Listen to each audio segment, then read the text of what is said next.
Welcome, everybody. It's great to see you here. This is a really, really important event for us. Well, welcome here at amerikahaus. We are so happy to host you here, Search for Common Ground, with such distinguished speakers on stage and also on screen. We are really looking forward to this event.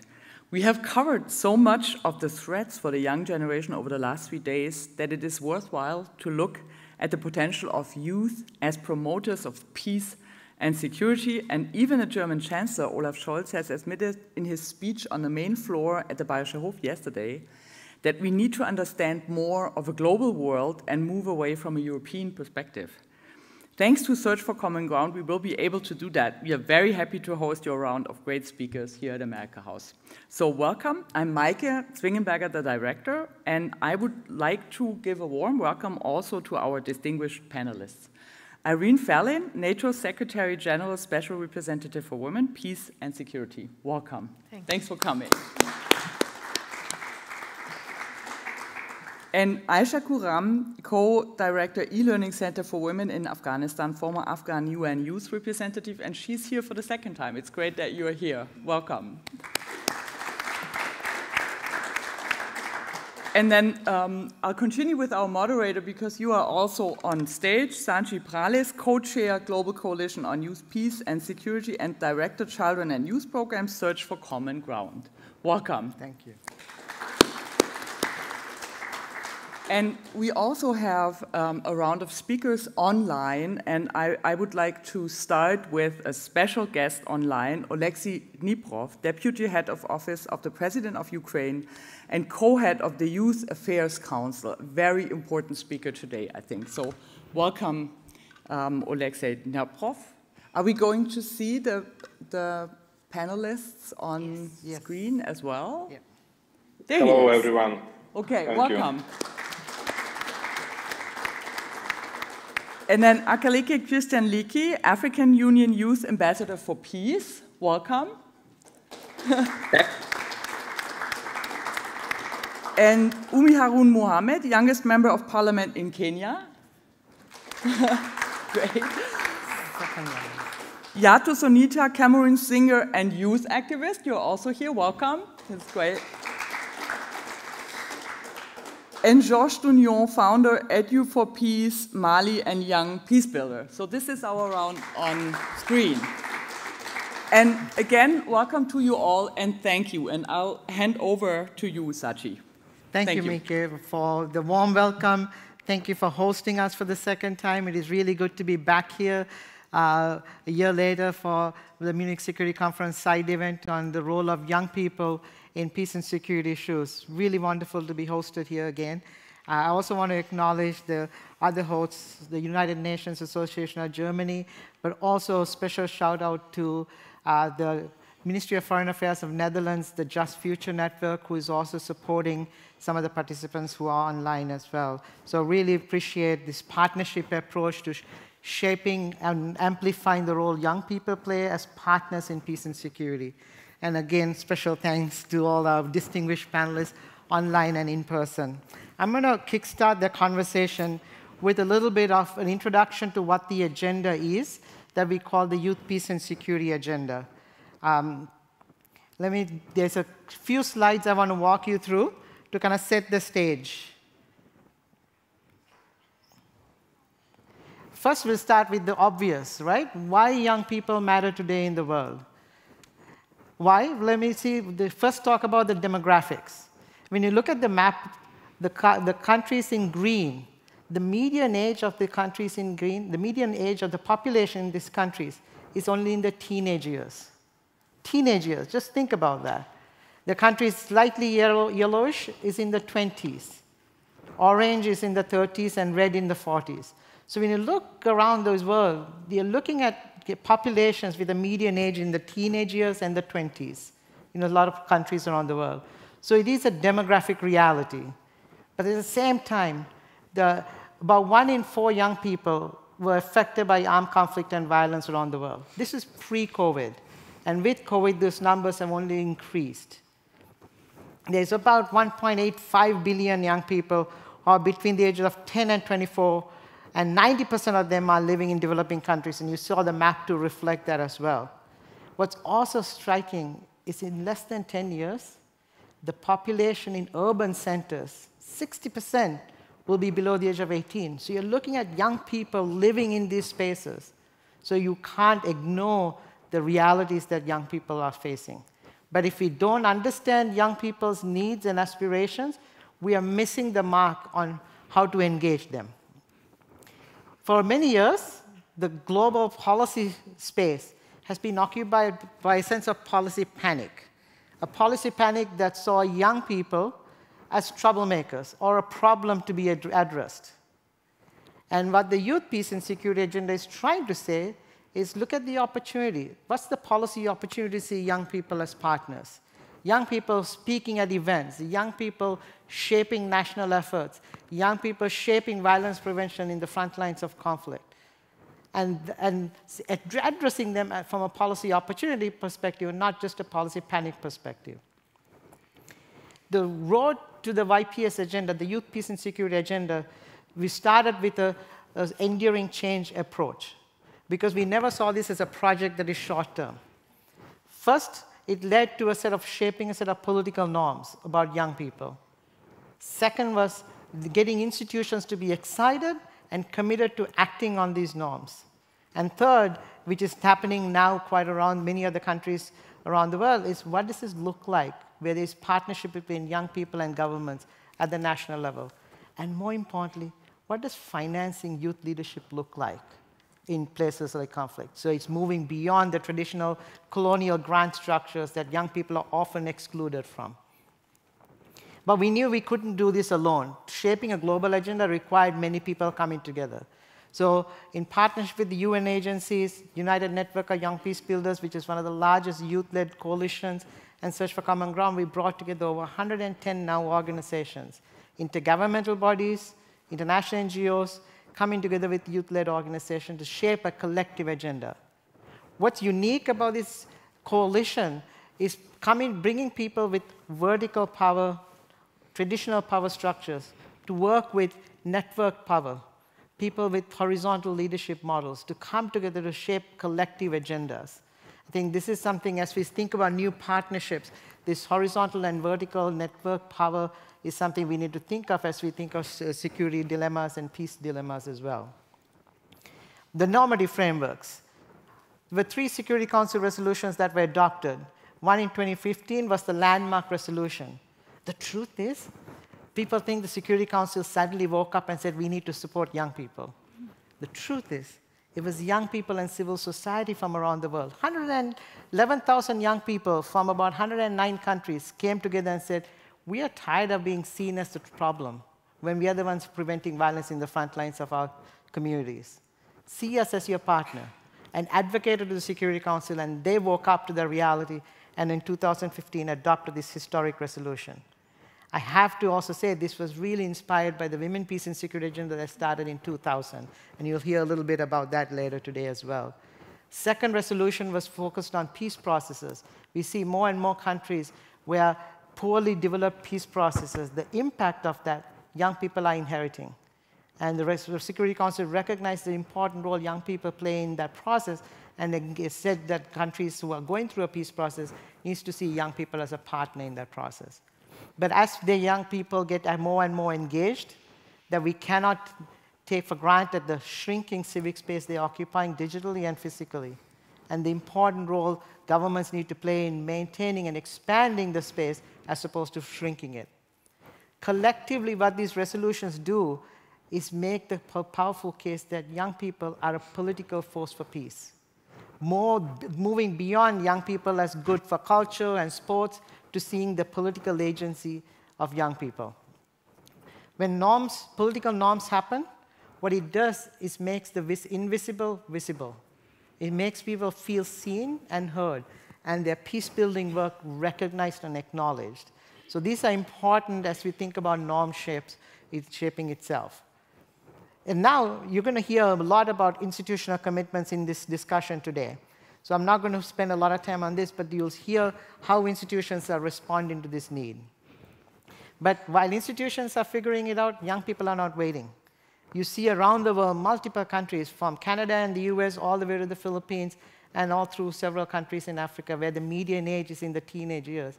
Young people are organizing, coming together, creating coalitions to say, this is an important agenda. What's also important in this map is often we think conflicts are happening in developing countries. And the youth, peace, and security agenda is an issue that is happening in developing countries. But you can see that this is a global issue. That the global issue from Finland to US and other countries that are taking this on, because the sense of exclusion young people are facing is real, and it happens in every country around the world. And that's why this agenda is a global, universal agenda. We talked about this shrinking civic space. The resolution talks about this. I just want to pull out a couple of barriers and threats young people face. This is our globally, the research paper that we published with the UN highlights the top in order of importance that young people highlighted. The #1 threat that young people face is sociocultural, which means it happens in our families, it's in our communities, in our neighborhoods. And if we think about transforming the exclusion, we need to think of sociocultural political barriers as well. And what's the impact of this work? There are lots of tools that we have developed for public officials, for governments to create partnerships with young people, to expand shrinking civic space and protect shrinking civic space. But there's a lot that we can provide. At the same time, we also have some evidence. We have proof of concept in Kenya we launched, where we realized, we know from a proof of concept in Kenya that for every dollar invested in young people's peace-building work, there's a $5 to $10 return on that investment. The return on that investment is not just to young people. Young people are getting a substantial amount of benefit, but it's also benefiting the community actors, state institutions, and the security actors as well. So when there's less violence. So this is the first time such a study is being produced where we have a numerical economic value of young people's work. And this creates a sense of power for young people. Because when they can say that our work is contributing to the security sector and to the state actors, that they're saving money, it takes a different conversation. So it's an important piece on this. With this very brief description, I want to switch gears a little now. I'm going to open up the conversation. And the conversation I want to start with is getting kind of uplifting the voice here a little, turning up the volume. So to turn up the volume, I want to start this conversation with a video. So let's all listen to this amazing 14-year-old young woman all the way from Cameroon, but who is going to share with us one of her music videos to kickstart this effort. So let's watch the video first, and then we'll have the conversation right after.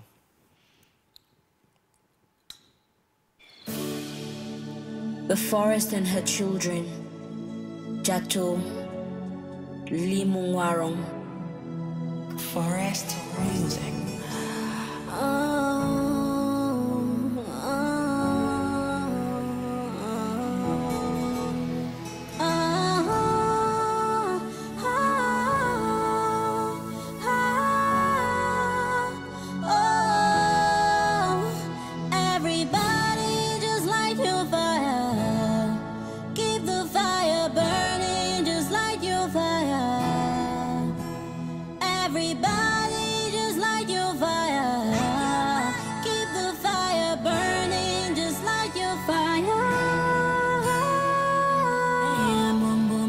Manje mamem chilu me korsi Kung fu mo ba mo te tata nyubote manusia Mak chini sakan jiptang Mak chini sakan jibya Komini le kuntom bitamu nyubo wanusia Yela ni me o Wimbo myula ni me o Hajato jimu wembum chiab Chiab nisia Yela ni me o Africa,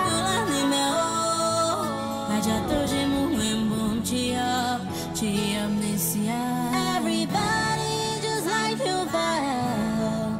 Keep the fire burning just like your fire. Everybody just like your fire. Keep the fire burning just like your fire. Da da da da da da.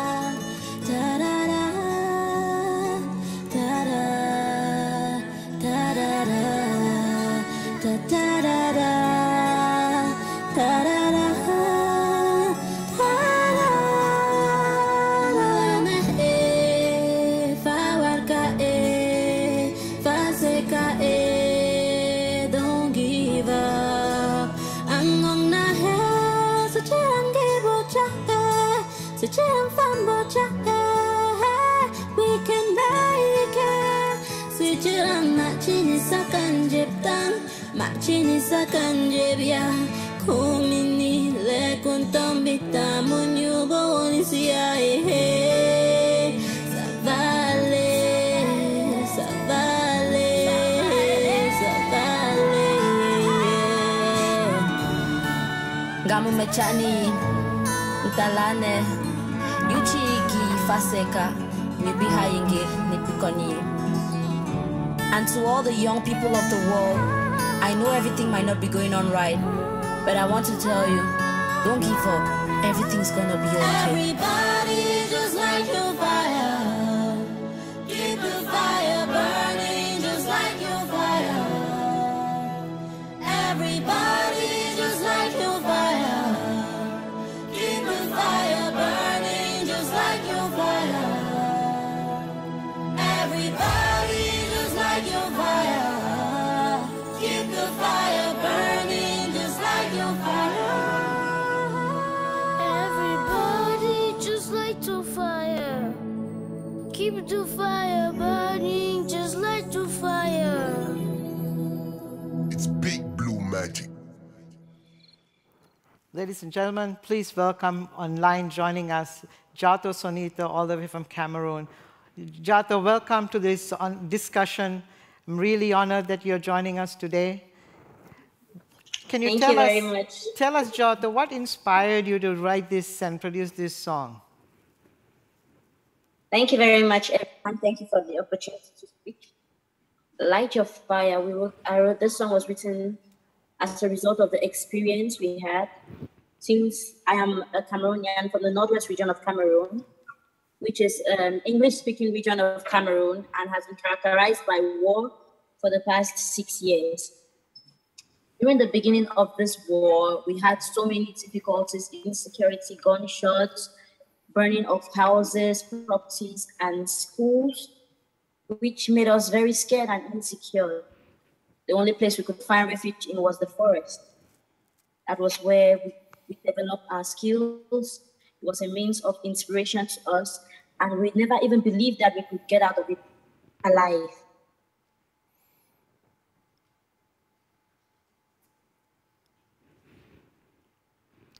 Did we lose her? I think we lost Joe. Are you with us, Jato? Yeah. Let's while we are bringing Jato in, I want to also welcome other participants who are joining online and in the chat.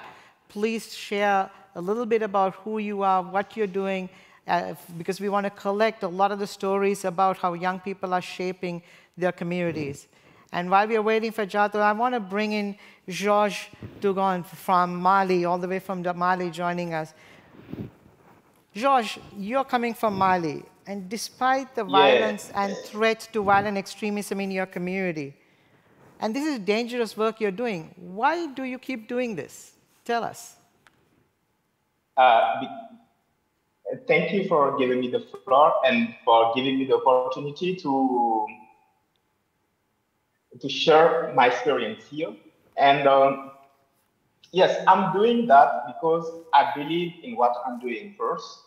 And also because I'm coming from a place where the conflict is very active and where I'm seeing many young people being radicalized and joining also armed group and the terrorist group. So one of the main problems was education, because when the terrorist group occupied a place, the first thing they do is to close the schools. So what we do is to try to transform this problem and to give hope to those who want to go back at school and to not let them join the terrorist group because they don't have something to do other than have nothing to do. So this is why with Edit for Peace and thanks to London International Peace Lab, we are working a lot on collecting education kits and also doing like shirts that we are selling, and also with the benefits investing in kits like books, copybooks, and also sanitary pants that which are livable and watchable, and which can be reused again. Because the problem is that in front of the schools, the problem of schools, they are reopening schools which are dedicated to radicalize the children. So they are closing the school from the government and opening other schools to form other new tourist groups. This is a real problem, and this is why we are seeing many young people joining them. So thanks to many activities we are doing, for example, advocacy, thanks to Jazz Future Advocacy Network, we are also doing social media education, because many of the propaganda are spread through social media. So what we do is also to train young people to how to counter disinformation and hate speech online. So this is really what we are doing. Like, we are trying to respond to terrorism through education, because we believe that with guns we can kill terrorists, but it's with education that we can kill terrorism. Thank you. Thank you, George. You're working online and in the hearts and minds in the communities as well, looking at peace from a holistic perspective. Thank you for the amazing work you are doing. I see Jato is back with us. Jato, do you want to share with us very briefly what the video meant to you and what inspired you? You were just going on to the conflict in Cameroon. Welcome back. Yes, thank you very much. Thank you very much. So, considering the fact that I am from the northwest region of Cameroon, which is an English-speaking region in Cameroon and has been characterized by war, there are so many instabilities. And so we had to find refuge, and the only place we could find refuge in was the forest. That was where we found out we had talent. That was where we explored ourselves. And we discovered that protecting our environment was very important, because at that point, the only place we could find refuge in was the forest. We were able to get food, medication, and also the dresses we wear come from the forest. And now we want to see how we could build that forest up, we could protect it and keep it, because it will help us now and our future generations. That was one of our inspirations. And also we want to tell the world, and mostly the young people of the world, that no matter what they're doing, let them have courage in themselves, let them have hope, let them keep the fire of hard work, unity, burning in them at all times. Peace is very important, because when there's peace, we can move forward. And I also found out that that forest gave us a voice which was able to make the world to hear us. And that voice is what made me to be here present today. And I'm very grateful to be in front of so many great people like yourself and somebody like Daddy Sadi. Thank you very much. Thank you, Jato. You're an inspiration to us, you know, talking about inspired by the war, not looking at the ugly side, but turning it around to look at the hope and bring people together to act together. That's a very inspiration story from a young 15-year-old person doing this really difficult work in Cameroon, and now inspiring the globe with your music as well. Thank you for that. We're going to switch gears. Yes.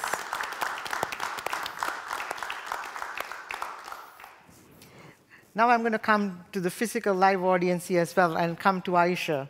Aisha, you've seen war for many years in your own country, Afghanistan.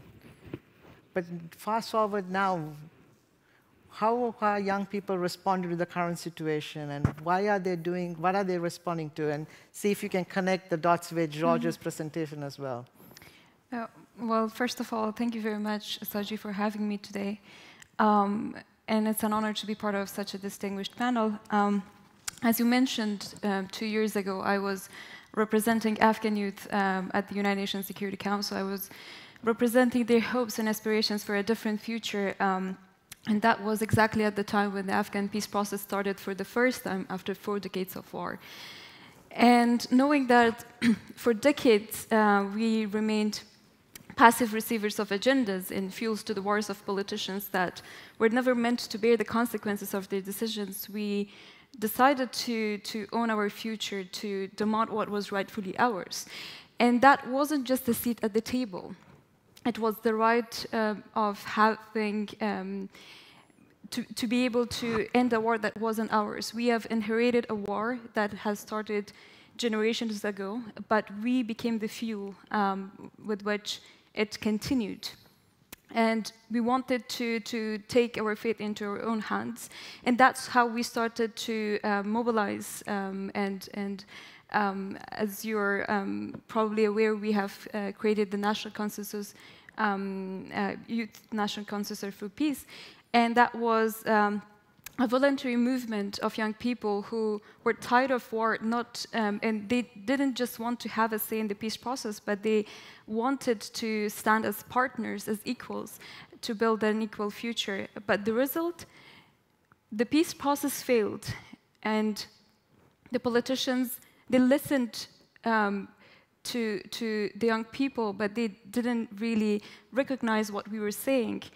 And at the end of the day, they have decided what we fear, and they left another disaster for my generation to live and deal with.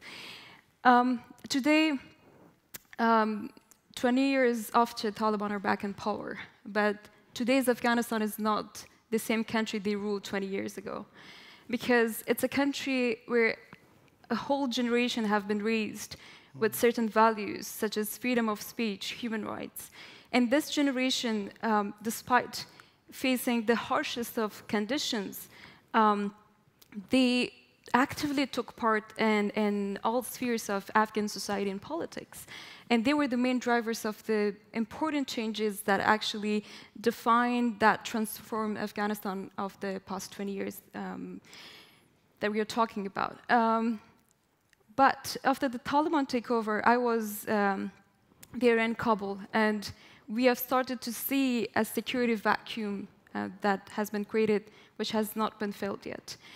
And there is, today, I can say for sure that there is an absolute anarchy and a state of lawlessness ruling the country. But despite the worsening security situation, Taliban are only focused on how to destroy and demolish every bit of the socio-political and democratic values that we have practiced over the past 20 years. And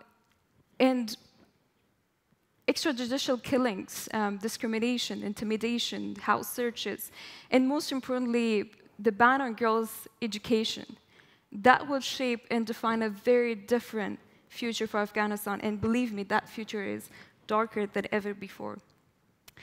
Today, there might not be an active war killing people on the ground, but the brutal restrictions and the human rights violations coupled with extreme poverty, that will force many young people to leave the country, to migrate. And in worst case scenario, that will probably pose a security threat, a very important one, in a sense that young people might be forced to violently resist against this regime. However, I have to emphasize one point here. I met with a group of young people from Afghanistan a few days ago, just before coming to the conference. They were from different provinces, and we had a discussion about the security situation. And one feature that I found common among all of those young people was that the deep and strong unwillingness to engage in violence or perpetuation of violence. They had a very clear, a very explicit message, and that was, Afghan youth, they do not want to resort to violence anymore because we have seen the result of it. And it's distraction, nothing more. And that doesn't mean that we will compromise the values or give up on the values and rights that are actually defining and shaping our generation.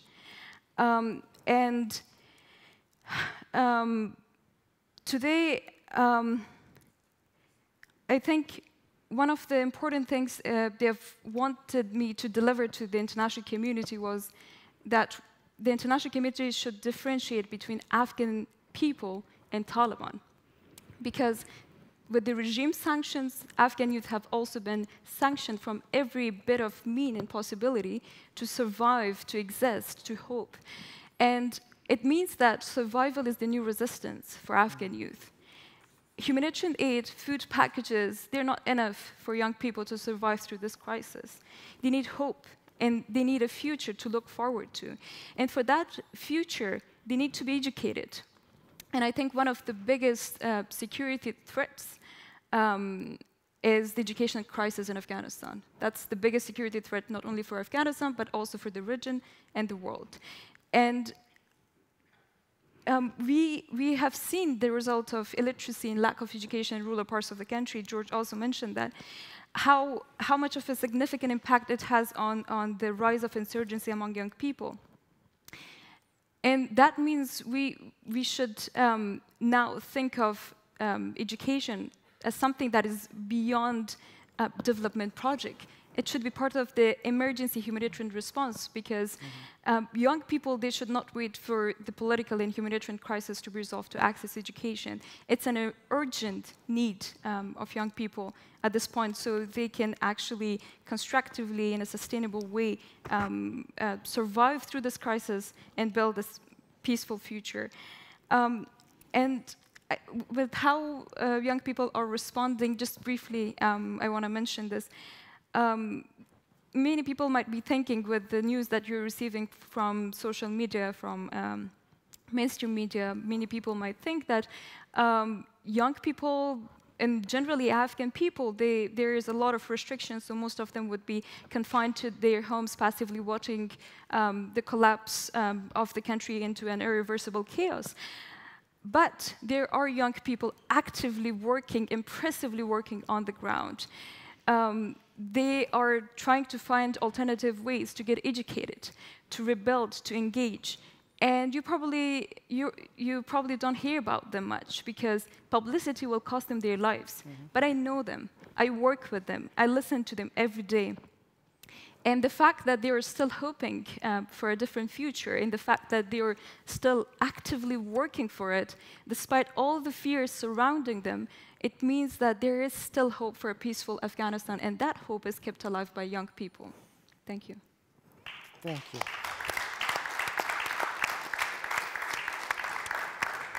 Thank you, Aisha. The flame that was burning from the video to the flames that are burning of young people's hearts across the world, from Mali to Afghanistan, it reminds me of the question in the broader YPS agenda we asked. We didn't ask, why are young people joining armed groups? We didn't ask, what are the push and pull factors towards violent extremism? The question we asked at the time was, why are most young people peaceful? And that question shaped the norms. Now, you heard from 3 young, brave young women and men from around several parts of the world in the front lines of this work. Now we want to shift gears towards saying, how are institutions responding to this? And I want to bring in Irene from NATO. You know, you're in a very important role. Building on what you have heard so far, Irene, what can security actors learn from the Women, Peace and Security agenda and the Youth, Peace and Security agenda? What advice do you have for security actors about what they can learn from young people's work? Thank you very much. So thank you for inviting me and to give me the possibility to listen to you and to learn from you. I'm here really to better understand how I can support you in driving this agenda. I have a unique role now as the special representative of the Secretary General of NATO. I started my mandate 1 year ago. I'm responsible for the implementation of the Women, Peace and Security agenda, and also a broader agenda of what we call the human security approach at NATO. But immediately when I came I started my mandate last year, I realized that there was something missing there. Because I have been working with women and the Women, Peace and Security agenda for more than 15 years, and so which means that an entire generation has passed. And then I said, okay, now I engage with the same women, but now I have an entire other group of people, individual. I was initially looking at young women, but then I realized that in my key message has always been women and men have to work together. And for me, it became immediately very clear that there is a need to bring this agenda within the space of NATO. You are there. You are already there in part of the engagement that the alliance has. But what was missing is in our narrative, in our strategic thinking. Because when we say, you must have heard in the past year many, many times our Secretary General saying we are here to protect 1 billion of the population. This is the population as part of the allies within our territory. And we will do every necessary step to do that. My question is, who makes this population? So population is not just one thing. And this is the question that we apply to when we start looking throughout a gender lens. But we know with the time it has become very clear that gender or woman is not one category. Intersectionality applies. So, and now when we break down, and especially if we look at demography, you know what we show, we can't pretend that youth do not make the majority of the population. Of course, Europe, it's quite old. But if we go down, we have several allies where even within the NATO part, we are an older population than compared to maybe the global south. But still, if you look at Turkey, if you look at the Eastern country, we have leaders that are very young in the Balkan country. And the perspective is different. So if we want to protect our population, and this is what NATO's mandate is, we have to ask our population what security means for them. And this is my question for you. What does security mean for you? And what would you like to tell me when I go back to the HQ and I need to look at the policy and to talk with the leadership, the other leaders? What is your message? And how can I shape the work and the mentality of the alliance to make sure that whatever we do, it reflects your needs? And not because you are the leaders of tomorrow, but because you are already leader today. You are shaping the present to make the future as a better society and a more peaceful world. Thank you for that, and thank you for your leadership in shaping the institutions that are hierarchical in nature to understand the people in there, the people they're serving, and making sure they're humanized. Security is a human issue, and you're doing a fantastic job listening, learning, and humanizing this agenda for these actors. So thank you for your leadership, Irene. I want to go to now you heard from a security actor. We want to hear from an executive itself, in the branch of an executive. Alexei Dniprov, thank you so much for joining us from Ukraine. Your country is coming to 1 year of your war that you've been living through. Besides young people as soldiers defending your country, how are young people responding to the war? And can you share with us a little bit more about how young people are affecting change in the country despite the war? And thank you so much for joining, Alexei. Hello everyone.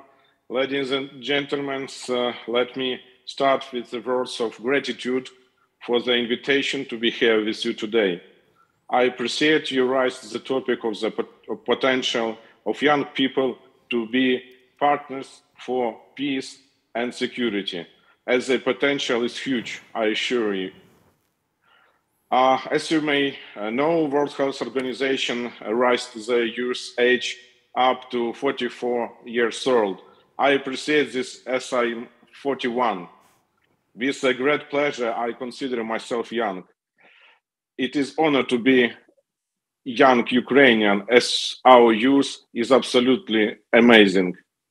Ukraine is a young country with an ancient history and traditions. But what is the most important to know about Ukraine is that every Ukrainian, since birth until oldness, has free and young spirit, is open to the world, but unbreakable like Azovstal, facing the enemy.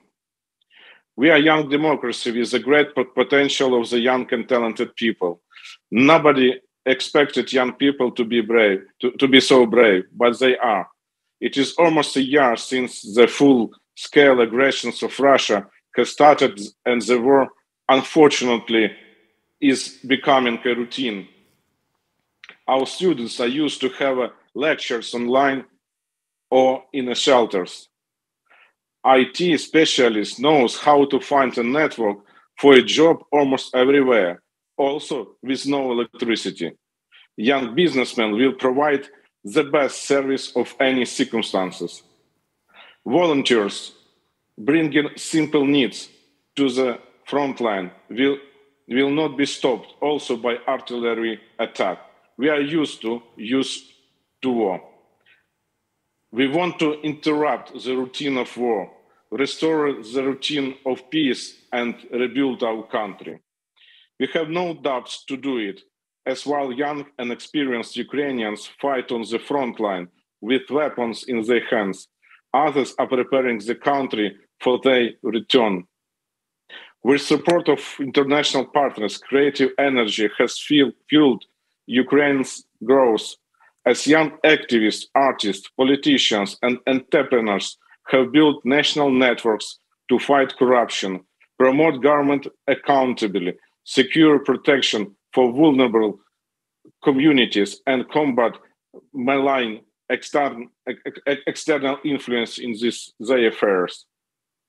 With the President Zelensky initiative, we have activated Young Leaders Community to build the national youth strategy until 2030, and relevant initiatives included to the action plan for the post-war reconstruction and development in Ukraine. Young Ukrainians call youth all over the world to show solidarity with Ukraine and stay united for the global peace. Thank you. Thank you, Alexei. And there's a common thread we are hearing about how these leaders are understanding how young people are showing up. Young people's leadership really matters, and institutions and states are starting to invest in this. This is really exciting and empowering for all of us. Now I'm going to shift gears to go all the way to Kenya. In Kenya, we have the second youngest parliamentarian joining us from Kenya. Umi, you're welcome. Thank you so much for making time to join us with your busy legislative schedule as well. How are you, as a young parliamentarian, leading efforts to leave a better legacy behind for young people in your country? Umi, the floor is yours. Thank you so much, Raji. Good to see you again, entire team at the panel. Kenya has been supporting the implementation of the UN which recognizes and positive role in the promotion of peace, security, incidents of political and election violence, radicalization, violent extremism, inter-ethnic, communal clashes still affect peace and security life. Kenya has a youth with persons aged 0 to 40, making up 40%, ages 10 to 4 accounting for 30%, and 15 for making 50%. Nevertheless, still feel and other in the governance. As a young member who has previously worked in civil society space, the positioning has a bearing potential, governance, and young men and women have a significant in their sustained development. It is therefore not young people working on security and have proven themselves to be a force to influence change, with one being national coalition on youth peace, which will coordinate local implementation of YPS. Therefore, as a member of Parliament, it is my responsibility to represent you in the National Assembly to fight for this different partners. I am also working to mobilize other members of the House to for peace, champions and smart national is fit for purpose no one behind. So currently, already launched our pipe, and we'll be closely with legislators. We have a caucus, the Kenya Young Parliament, and I audition on youth the caucus. So it's very exciting to actually present the work that we are doing at the local level. We also have the agenda of the council. We are heading towards, and this is something also putting a lot of from Finland, the countries that are the first one to adopt YPS. We are working, especially in Kenya, that are all welcome to develop this action plan. So next 6 something that we're doing. And Saji, I invite you to catch that, be hands-on what we are doing. We've done with camera. So we welcome Kenya and any other part. This is something because Kenya is a young so we move our solving them in the government is very important. I got the opportunity to represent young the house at the age. So that we are not requested at the table, come so that we can be. Thank you so much. Thank you, Umi. You are going in and out, but I think we got the gist. You're looking at a national action plan in Kenya, a multi-stakeholder coalition that is supporting the national action plan that is being developed, and a caucus in the parliament of young parliamentarians coming together to look at a legislative agenda that supports the national action plan also. And so thank you for your commitment and your leadership in this parliament to shape Kenya's role, leadership in the country as well, and regionally also. So thank you, Umi, for your leadership in this.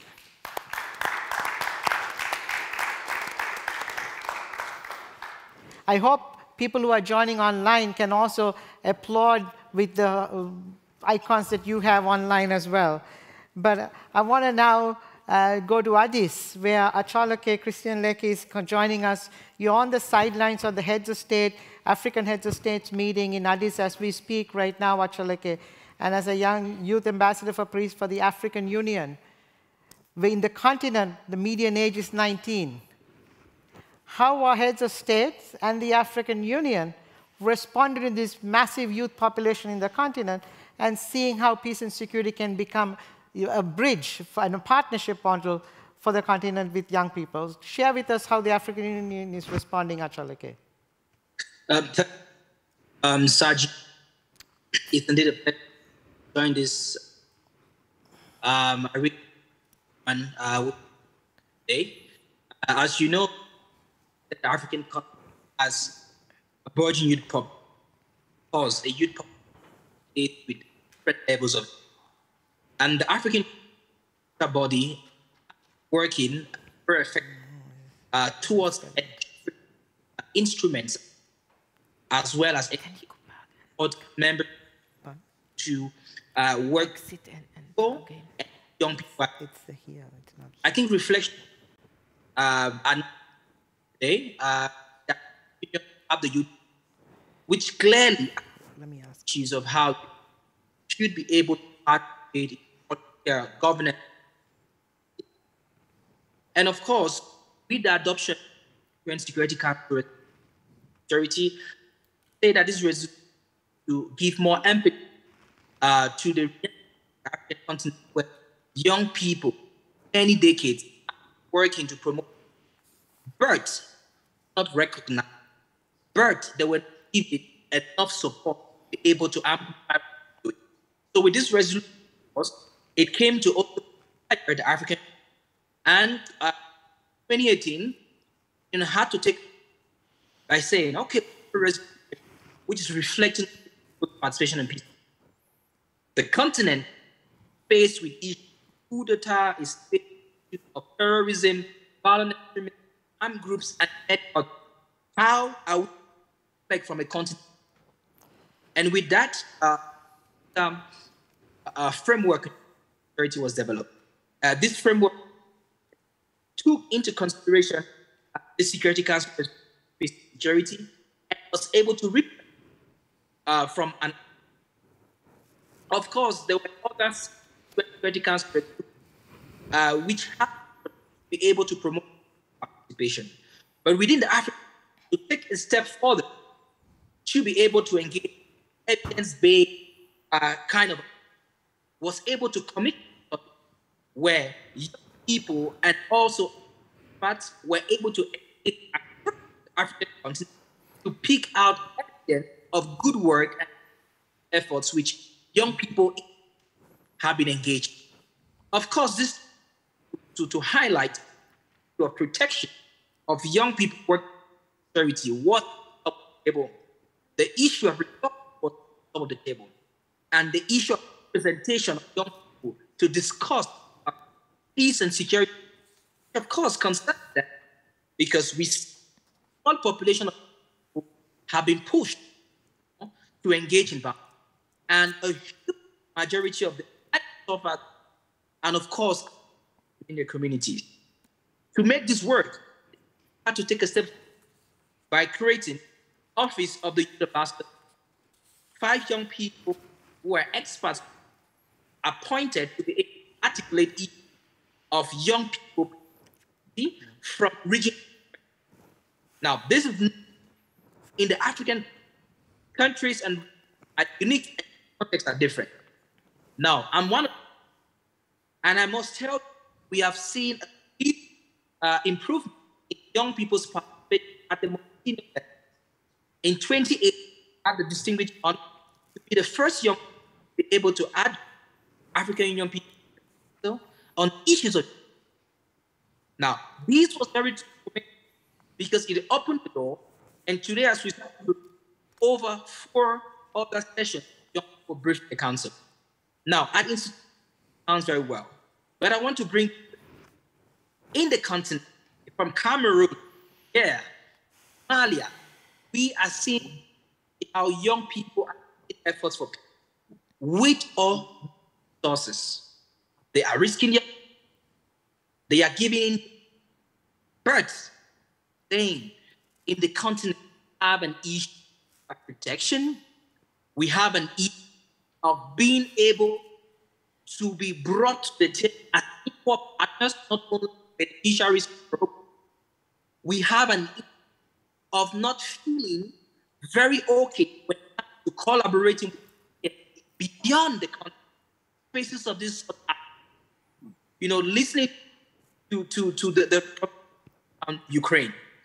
There's a lot to Ukraine, and of course, Ukraine has a lot to Africa.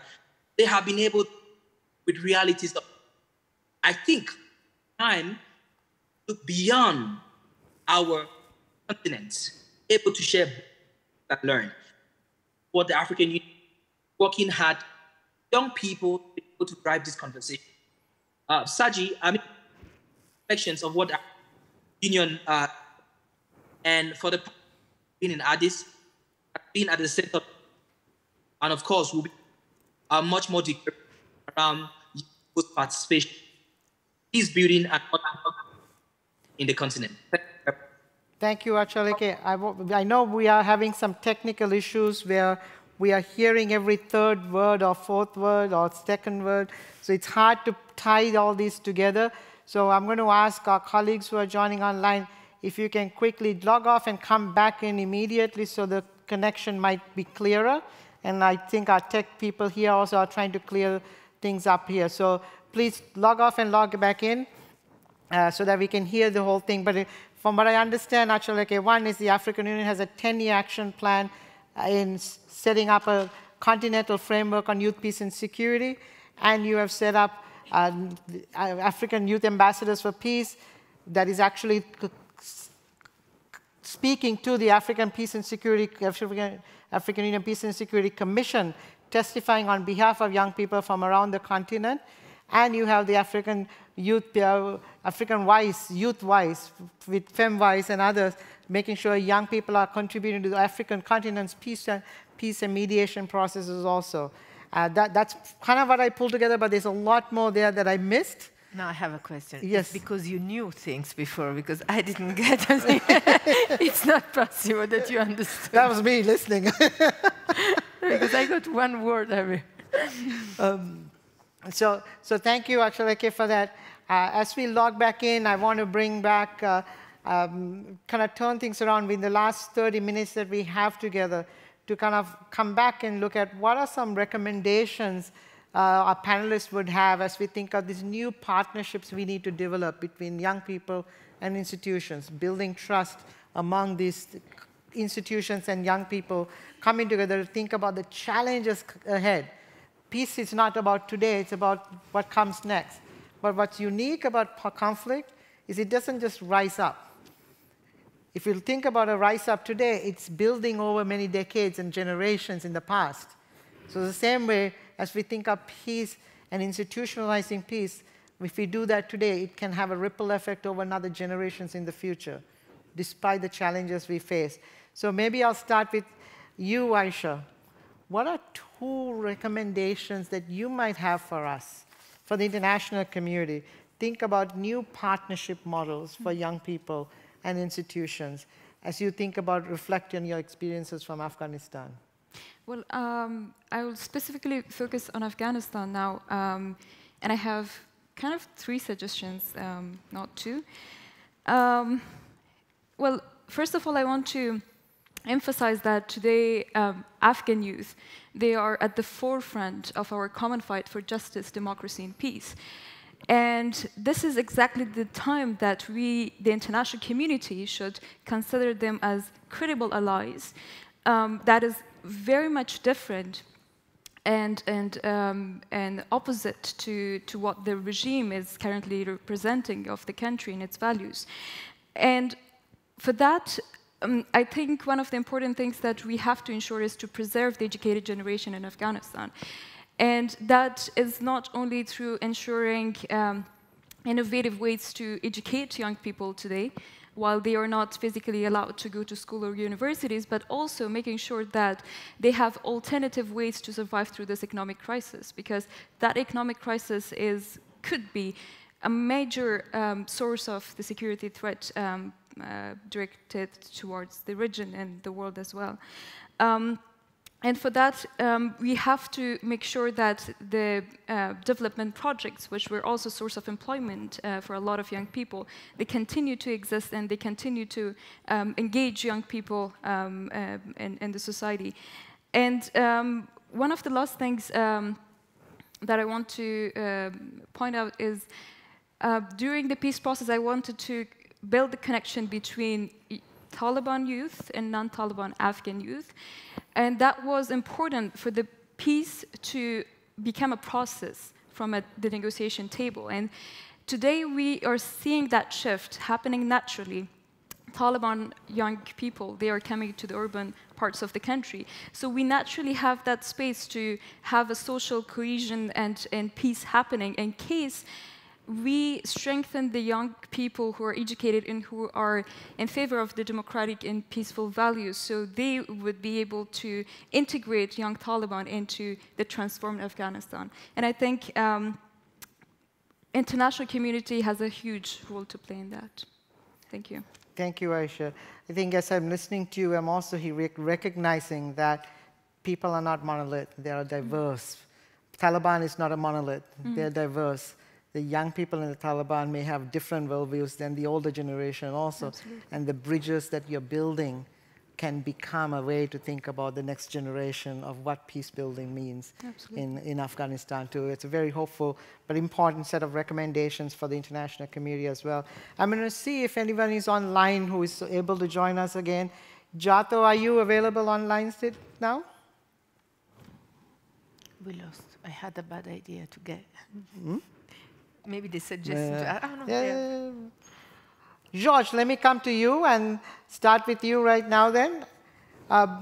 What are 2 concrete recommendations from Mali you think of when it comes to partnerships for peace that you think you can share with us for the international community?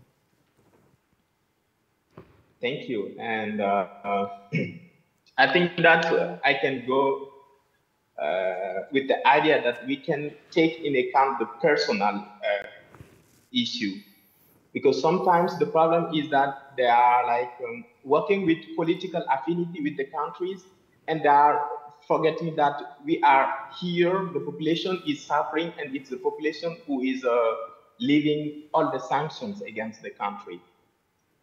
And with a country who has a very huge humanitarian problem, I think that sanctions are not really the solution to that.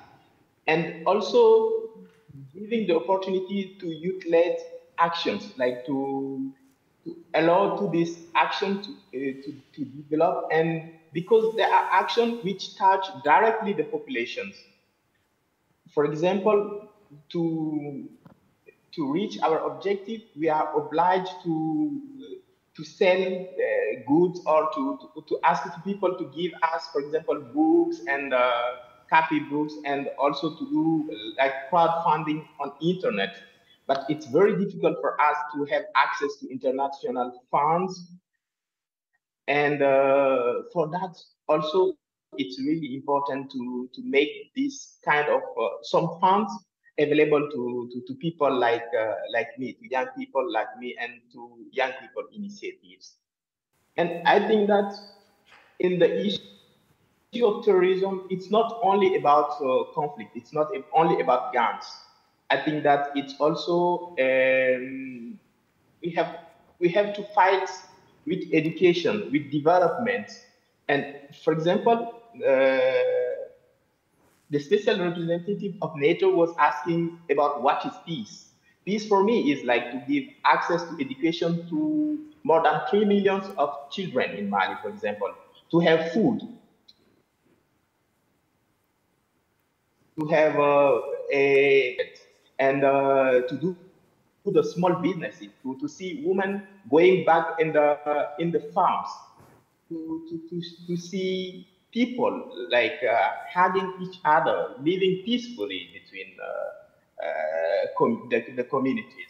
So this is what I really want to share. I really want to the international community to take into account the population, like the population, and to take also in account the common ground activities. Thank you. Thank you, George, for really humanizing this agenda and the everyday lives of people that are essential to think of peace, building the architecture for peace in a situation like that. Really important recommendations. And also I'm hearing you talk about we need to go beyond our traditional financing models to ensure that young people have access to capital, access to grants, that don't limit young people's creativity or burden them, but unleash their potential in a way. So we need to go beyond our traditional grant-making models also to ensure that they have the ability to shine their leadership bright. So thank you for those very important recommendations also, George. Is Jato online now?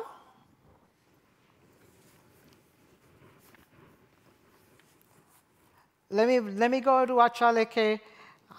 If you can come in, and hope your connection is clear. And Umi, if he shows, I'll come to you if Umi is also online. But Achaleke, from your vantage point, two key recommendations you have for AU and the international community. Thank you so much, Saji. Achaleke, go ahead.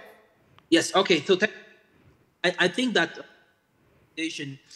for the AU also be around how do we share experiences cross-border, looking at young people's experience from the Middle East with good examples from within our Europe and even the Americas beyond. Because I think that have a lot that if we force and policy, despite, but there's a lot of ground. Secondly, a key issue around protection. Being a young person working on issues around human rights and your life is on the line, and it makes it very challenging. I think my key recommendation would be for stakeholders, global leaders, to be able to work on improving mechanisms to ensure that young people are protected as they engage in very noble duty to be able to build and security within a context. I mean, these are two key recommendations that I would like. Thank you. Thank you. Thank you, Achalake. They're hearing that, again, the voice is a little going on cracky, but one was making sure there are opportunities, if I'm right, to listen and learn from young people in other parts of the world as well, because there are common struggles. And also, the war in Ukraine has actually affected so many people beyond Ukraine and Europe, and it's affecting the continent of Africa in significant ways with cost of living going up. So there's a need to humanize and connect, learn, and feel inspired by the common struggles of young people. And the second is to make sure that protection is not ignored. Protection is safeguarded, and the civic spaces that young people are occupying are expanded, not shrinking. And there's a role to play that governments can play. I think what I also heard, but I didn't articulate this, Achalake, is that we can't treat young people as victims only, but in the safeguarding elements, we need to think of young people as partners in the process, not just a victim only, and that it's an important element there. Is Umi available online by any chance? If not, let me come to you, Alexei. You heard recommendations coming from a couple of the young people, also your fellow peers. Share with us from Ukraine's perspective, what recommendations do you have? 2 recommendations for the international community. Ukraine stands for peace and safety for all Europe, of global peace. And we should think which world we will give to the next generations. Young people shouldn't inherit a world where dictators rule the world. And this is our task now. The biggest new partnership for peace, which we can make right now, is by supporting Ukraine. Russia is a threat to the whole world. We must unite together with arms. We must unite and impose more sanctions on Russia. Everything which is done to stop Russia is a partnership for peace. At the beginning of the war, President Zelensky set up a fundraising platform called United 24, and it has shown itself as one of the best partnerships for peace. Tens of world-known activists have become the ambassadors of the platform and are now promoting the motto, every country who is in trouble must receive support as soon as possible. It is crucial not only to end the act of aggression, but also to hold masterminds of the supreme international crime fully accountable. We firmly believe that the special tribunal, the most suitable, situation-specific, time-efficient, and specialized solution for our case. Another layer of accountability stems from sanctions regime that restrict Russia's ability to wage this war, as well as a deterrent measure. The inherent part of the accountability is that the responsible party pays financially for the devastation that it caused. Ukraine has been calling for establishment of an international compensation mechanism for full and effective reparation of the harm suffered from Russia. Ukraine has proposed its peace formula, as you can find an answer to your question here. Thank you. Thank you, Alexei. Really important recommendations coming also that are not just for Ukraine, but to the rest of the world also. I think everyone heard you very clearly and very powerfully. I'm going to tease out one key element from this. Is about the world young people are inheriting. Is more dangerous because of the leadership that people are seeing. So what message are we sending as adults to young people about what leadership means. So it's a really powerful message about the world young people are inheriting. And as adults, what is our legacy going to be to the international community? I think this is a very powerful message to hear. I'm going to, because I don't see Umi or Jato online, I'm going to come to my colleagues here and ask Aisha. You've done that. Irene, you've been listening to all these recommendations. What, from NATO's perspective and your vantage point, what are some recommendations you see that are important to bridge and create these new partnerships? You know, those institutions are slow in changes, you know, ministries, international organizations. So this takes time, but sometimes we don't have the time that they would require. So I think I also have a short mandate, and I want to make sure that what I want to bring as a change will be done before I leave.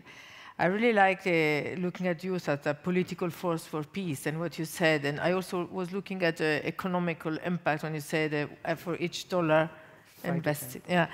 So we have to think in this way, especially because, of course, NATO is a defensive alliance. Very often people think that we are only a military alliance, that we are going on war, but that's not true. We are there to prevent war from happening. The idea is to defend the territory and the population. And this is done based on our values: freedom, rule of law, human rights, and also gender equality. So we want to lead by example, and we cannot do this if we are not the best example for our youth. So what I would like to bring as part of the alliance is to avoid that the youth is taken you know, this youth, peace, and security agenda or any kind of dialogue. I will be able to initiate as a token so that we can do this. As in the same way, I'm sure this started when years ago the conversation about women started. We have to be sincere. At the beginning, it was taken as something we had to do because it was the right things to do. I can tell you that now the leadership is sincerely committed and there is a full support. Of course, and people rotate, we don't all have the same sensitivity, so you sometimes have to start from scratch. And this is why it's extremely important to institutionalize the work we do, so that we don't rely on individual, because maybe the individual had a different experience, but because this is really part of the system in which we are working. And to do that, we need to also build trust between each other. It's a pact. So it's what we offer you and what we can gain, and then working together in synergy. And for us, it means that we have to be ready to be challenged in what we are doing. I'm here to be challenged and to convey your message to the leadership, and also say that if we open this door, we do this because we are ready to bring this change as part of the work we are delivering. Thank you, very powerful. Wanting to learn, listen, act, and create better partnerships of trust. And the responsibility that institutions have is tremendous now. As people are losing faith and trust in institutions, this new leadership model is so, so, so critical for us. And I think it's leaders like you that actually take the risk, take the chance on behalf of people to make this happen. So thank you, Irene, for your leadership. I see Jato with us right now. Jato, from your vantage point, you're the oldest participant in this audience, I think. I'm just kidding. You're the youngest in the audience. Share with us what recommendations you have. You started the conversation by talking about your inspiration for uniting young people. Share with us what recommendations you have for us as the international community listens to you. Jato, are you with us?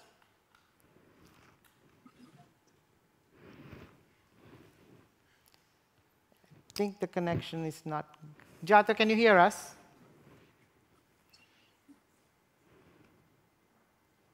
We lost her. So we have a few minutes left here. Any other thoughts that you want to share?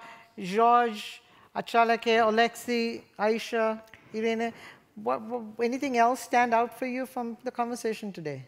There's something I would like to tell you, because, as I said, many of the conversation I'm hearing here really replicate the dynamic of the Women, Peace and Security agenda, with the difference that we said here we are talking about young men and young women together, and I like to see this as a solidarity within your generation that we didn't have in the same way. So please keep doing this, continue to support each other and look at this with an holistic approach. This is for a better society.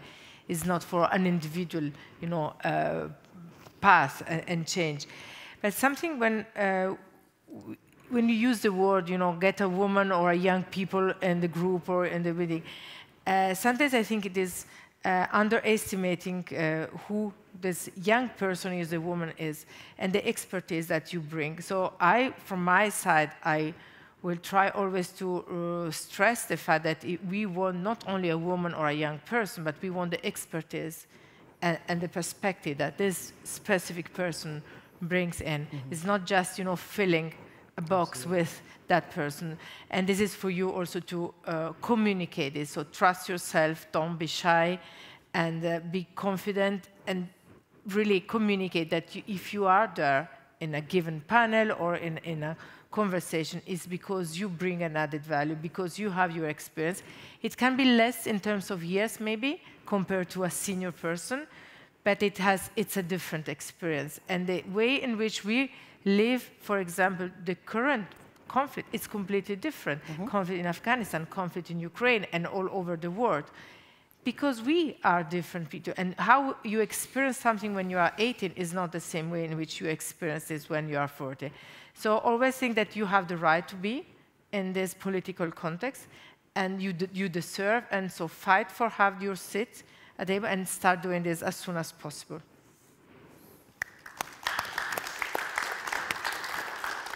Wise words. Thank you, Irene. Jato is back. What recommendations would you have, Jato? Thank you very much. Okay. The world's problem is very large, bigger than any person or nation. And now I want to join my voice with the leaders and down to the youngest of all of us to advocate for world peace and climate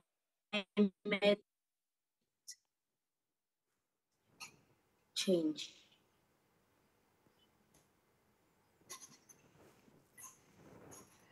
Jato, I think we heard you talk about making sure... I just want all of us present, everyone in the world at large, to light your fire.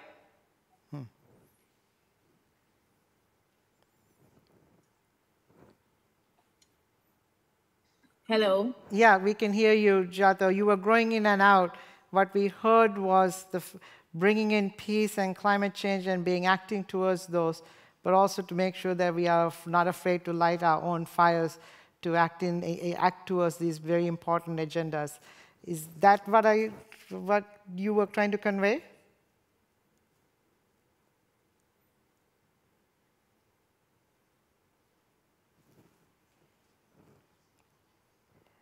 Thank you, Jato. With that, I think Aisha, any comments from you as you listen to all the commentary so far? Well, I think I found some parallels and some of the context, especially from Mali, how education relates to peace and how important it is in the process of making sure that peace is really sustainable and constructive. And I guess that is the most important thing that we have to probably learn from the failed experience of the Afghan peace process, and as well as the worsening security situation in Mali. So I guess it was a very fruitful discussion, and I was glad to be a part of it. On that note, I don't see Umi coming back, so I want to make a huge thanks to all of us who are making time out of your busy schedules to join us this afternoon and evening from around the world. All of you online, thank you for making time to join and listen. Thank you to all the panelists who are joining us to share with us your wisdom. I think for me, one of the key takeaways is the enormous responsibility we as adults carry and need to act on.